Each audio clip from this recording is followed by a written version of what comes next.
Hello dear students, welcome back to All Force e-learning classes. This is intermediate to first year Civics or Political Science class. Yesterday we discussed about sources of law, a part of law. Now we are in which unit? Fourth unit, political concepts. So what are the political concepts? Here 5 important political concepts are there. 1. Law. 2. Liberty. 3. Equality. 4. Justice. 5. Power. In the last classes we discussed about what is law, what are the definitions of law, what are the features of law, and what are the sources of law. Now actually what is law? Law is a set of rules and regulations which are formulated and implemented by sovereign political authority. It is a general definition of law. Then yesterday class, sources of law. What are the important sources of law? There are 6 sources of law. 1. Customs. 2. Religion. 3. Scientific commentaries. 4. Judicial decisions. 5. Equity. 6. Legislature. These are the 6 important sources of law. Now today I am going to explain about the classification of law. Here there is no scientific principle for the classification of law. Different political philosophers explained different types of laws. Broadly we are going to explain this classification or this diagram. At first, the laws are broadly divided into 2 types: natural law and positive law. Positive law again divided into 2 types: national law and international law. Then national law again divided into 2 types: constitutional law and ordinary law. Ordinary law again divided into 2 types: public law and private law. Public law again divided into 2 types: administrative law and general law. General law again divided into 2 types: statutory law and common law. Let us discuss one by one.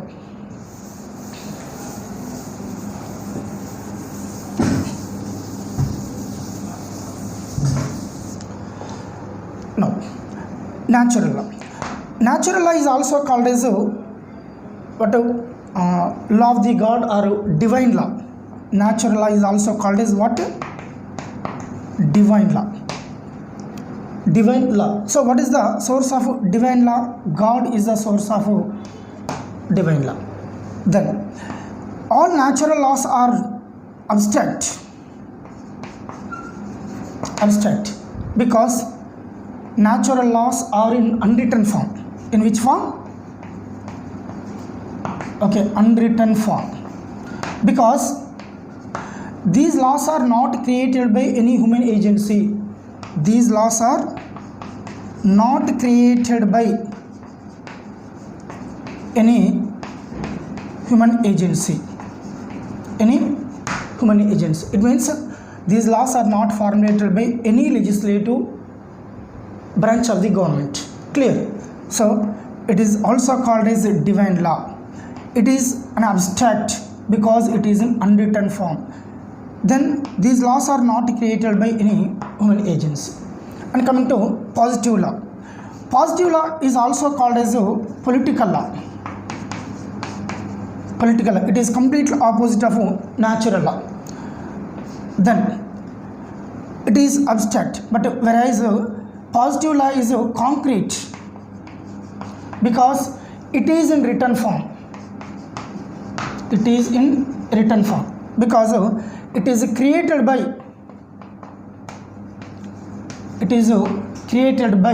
an human agency. Yes, it is created by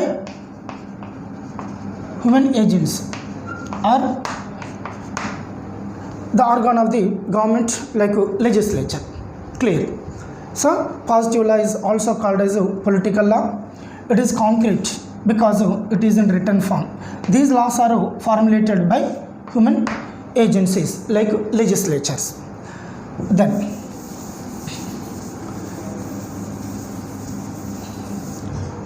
positive law again divided into two types. One is national law, second one is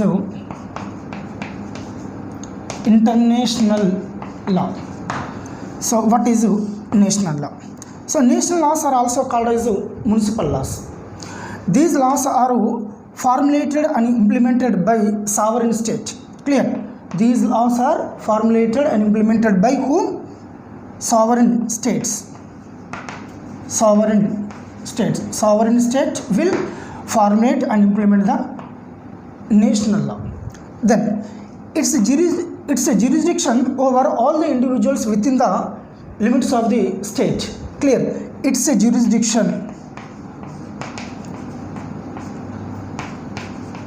It's a jurisdiction over all the people and associations within the state. Clear? It means this law is applicable to all the people and associations within the limits of the state. Clear? Then it regulates the relations between the individuals on one side and relations between the individuals and state on other side. Clear? So this type of laws regulate the relations between individuals on one side and between individuals and state on other side. Clear? This law will regulate the relations between individuals on one side, second relations between the individuals and state on other side. Then national laws are broadly divided into two types. National laws are broadly divided into two types. One is constitutional law. One is constitutional law. Another one is ordinary law. Okay, constitutional law and ordinary law. Constitutional law and ordinary law. Now, before going to explain about the constitutional law and ordinary law, so I will explain what international law. So already we know what is law. It is a set of rules and regulations, or it is a body of rules and regulations. So what is international law? International law is a body of rules. It is a body of rules. So they are applicable. They are applicable to the relations of the relations of the states among themselves. In other words, international laws will regulate the relations among the nations. Clear? So international law is a body of rules applicable to what are the relations of the states themselves. In other words, international law regulates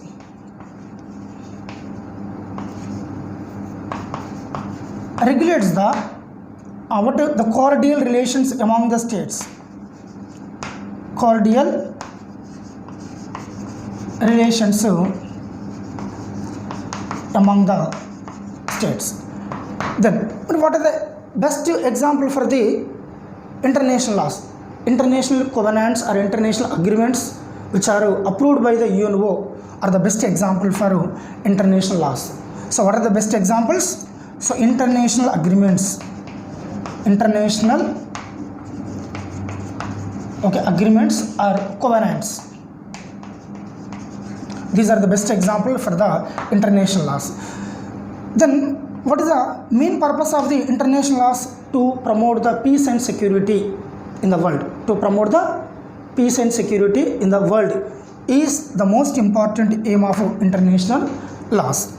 Then constitutional law. constitutional law.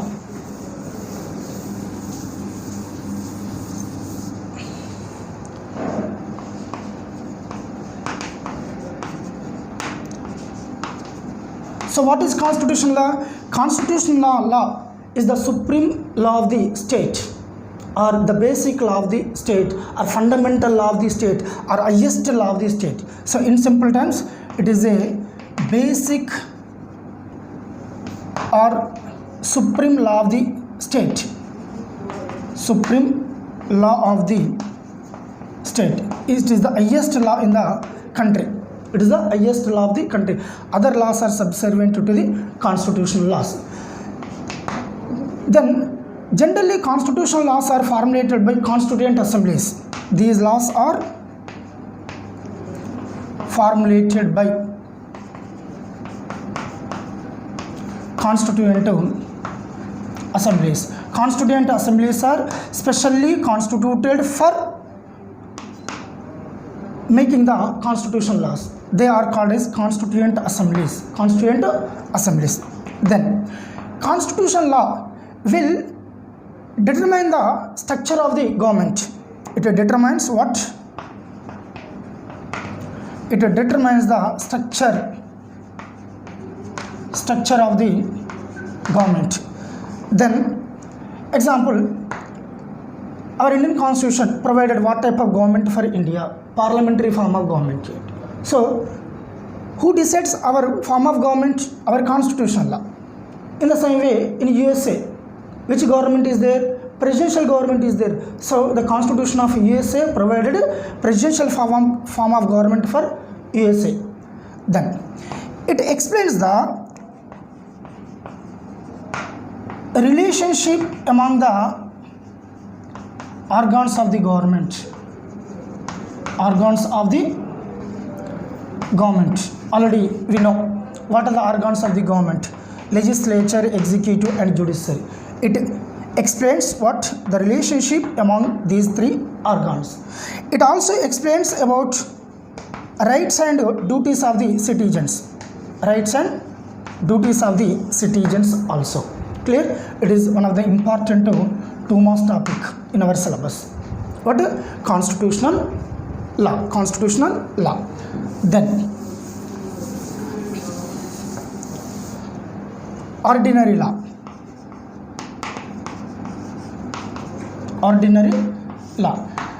This law will explain the relationship of citizens with the state, society, and government. It explains what? The relations of citizens. The relations of citizens with whom state, society, and government. Clear? Ordinary laws explains what the relationship of citizens with whom state, society, and government. It is one thing. Then this type of laws are formulated and implemented by competent authority of the state. Competent authority of the state. Which organ of the government has the competent authority to formulate the ordinary laws? Legislature. So legislature will make the ordinary laws. Then who has the competent authority to enforce them? Executive. Clear? Executive will enforce them. Enforce means implement them. Clear? Again, ordinary laws are divided into 2 types: public laws and private laws. So ordinary laws are broadly divided into how many types? 2 types. 2 types. One is public law, another one is private law. Public law and private law. Now public law.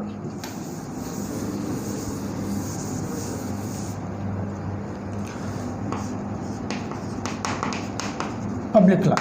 Here the public law will regulate the relations between state and individuals. Clear?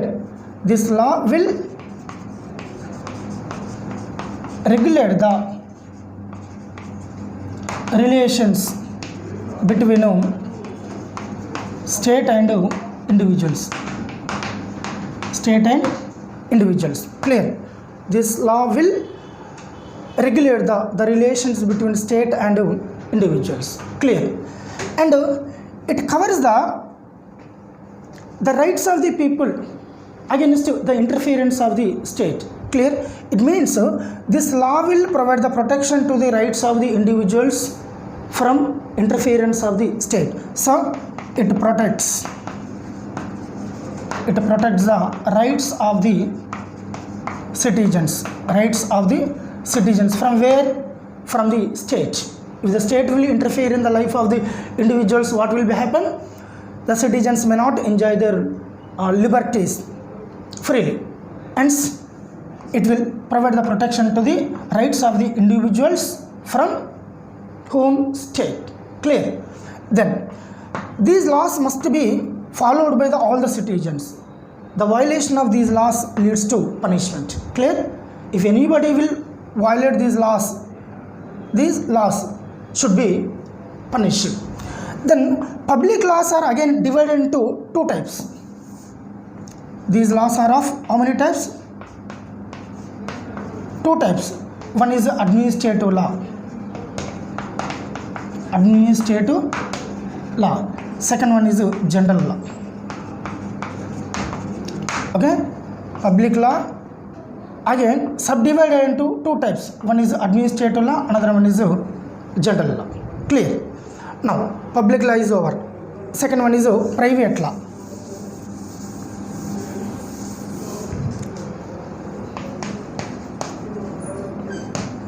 Okay? Private law. Private law. The private law will determine and regulate the relations between the individuals. Between the individuals. This law will determine and regulate the relations between individuals. Here you observed one thing. Here two parties are the individuals. Both are private persons. Okay, on one side individuals and second side also individuals. Example, public law. Two parties are there. One party is individuals, another party is the state. But private law, two parties are private persons, means individuals. Clear? Then this type of law is also called as civil law. This type of law is also called as civil law. Clear? Then this law will ensure the guarantee to the individuals to enjoy their rights. Clear? This law ensures or provides guarantee to whom? To the individuals or to the people, in which matters in enjoying their rights. So this type of opportunity is given by the private law to the public. Clear? It is one thing. Then coming to the administrative law. Coming to administrative law. Administrative law. The administrative law will regulate the relationship between the officials, means government officials, and the citizens. Clear? Administrative law regulates the relations between authorities and individuals or citizens. Individuals are citizens. Here two parties are there. On one side public authorities, on second side individuals. So this law will regulate the relations between these two, between authorities and individuals. Clear? These laws are first originated in France. Clear? Administrative law was first originated in which country? France. Later, this system was adopted by some other European countries. So, at present, this law is prevailing in France and other European countries. Clear? Then, what are the advantages of administrative law. First one is administrative law will play an important role in smooth functioning of the administration. In smooth functioning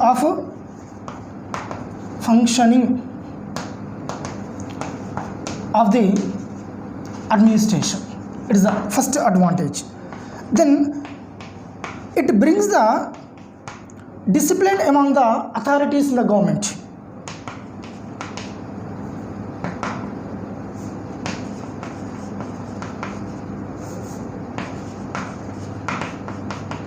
Discipline, okay, among the personnel or administrators or authorities.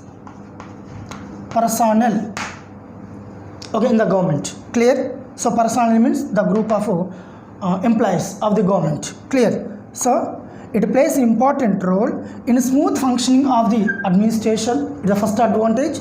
Second, it brings the discipline among the personnel in the government. These are the two important advantages of administrative law. Then general law.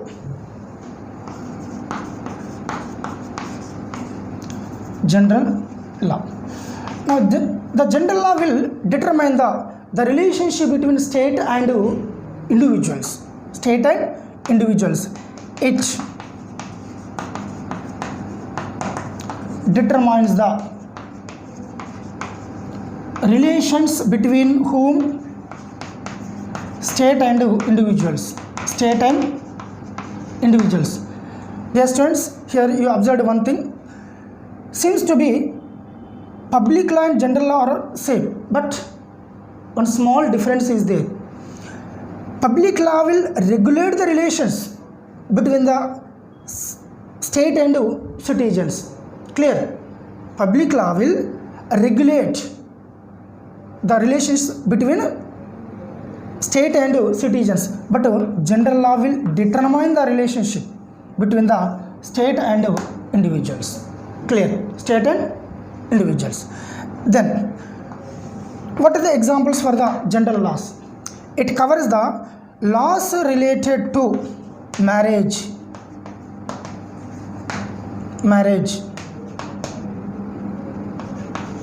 divorce and contracts. Clear?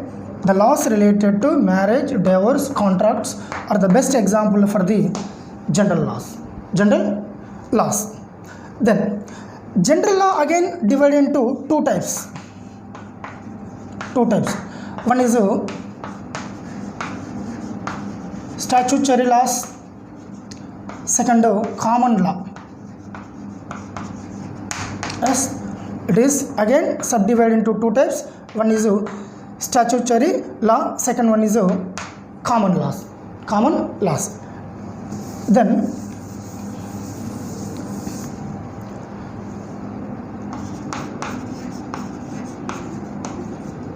statutory law. Statutory laws are formulated by national legislatures. Clear? These laws are formulated by whom? National legislatures. These are formulated by legislatures or legislative organ of the government. Example, in India, Indian Parliament, whereas in USA, Congress. So it is not a party in USA, it is the name of what the legislature, national legislature of the USA. Then in Britain, British Parliament. Clear? So in India, Indian Parliament, in USA, Congress, in Britain, British Parliament have the power to formulate the statutory laws. Clear? Then coming to the last one, common law.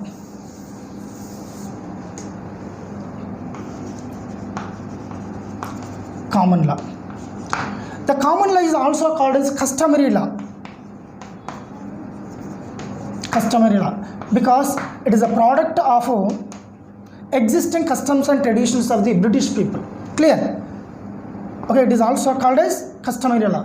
Why it is called as a customary law? Because it is a product or it is a result of, it is a product of what? Customs and the traditions of the British people.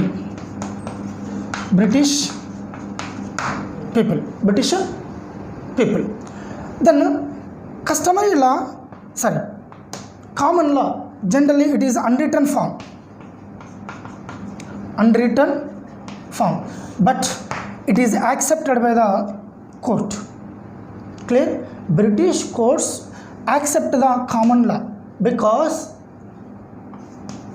it is a part of legal system. Clear?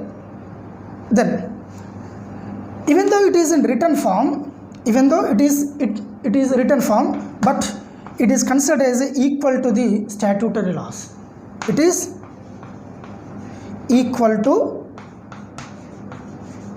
statutory laws in Britain. Clear? So it is about the classification of law. Then I am going to explain one more small topic, that is rule of law. Rule of law.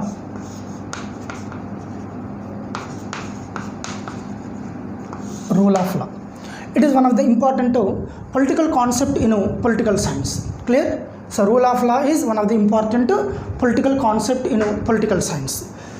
This concept at first proposed by A.V. Dacey. Who proposed this concept? A.V. Dacey of Britain. In generally already we know the meaning of rule of law. What is the meaning of rule of law? All are equal before law.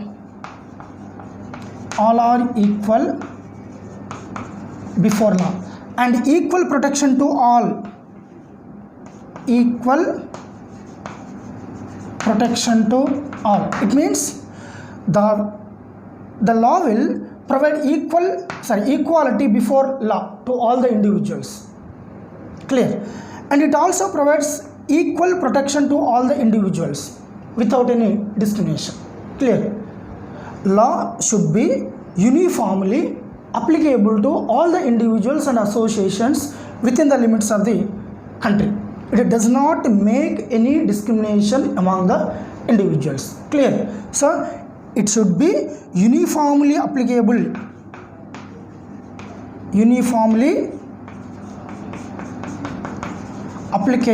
To all.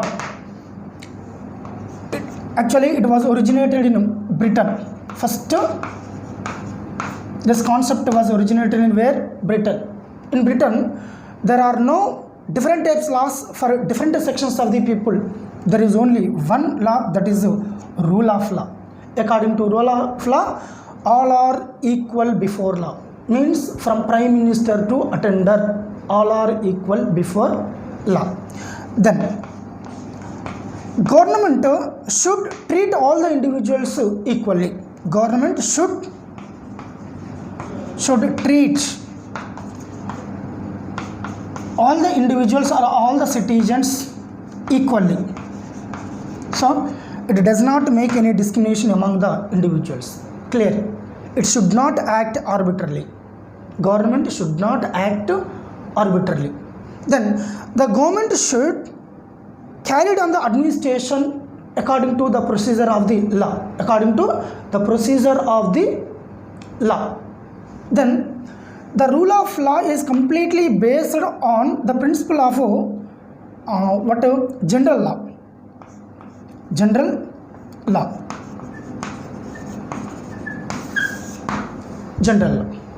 Then rule of law is one of the important or unique feature of a British Constitution. Clear? So rule of law is what? It is one of the important or significant feature of British Constitution. Clear?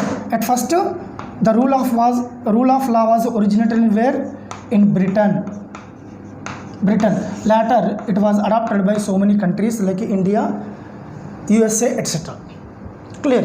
It is one of the important unique feature of British Constitution, but there is no provision of constitutional guarantee of the rights of the people of Britain because their constitution is unwritten form. Clear? There is no constitutional provision of protection of the rights of the British people because British constitution is unwritten form. Dear students, here you should observe one thing. If the constitution is written, there is scope for much protection to the rights of the people, but if the constitution is unwritten, there is no scope for protection of the rights of the individuals. Clear? If the constitution is unwritten form, there is no proper protection to the rights of the, there is no much protection to the rights of the individuals. Clear? At present, what is provided, which is providing protection to the rights of the British people? Clear? The protection of the rights of the British people is provided under what is ordinary law in the form of rule of law. Clear? Indirectly, rule of law is providing protection to the rights of the British people, Hence, the rule of law is the foundation of a British constitutional system. Clear?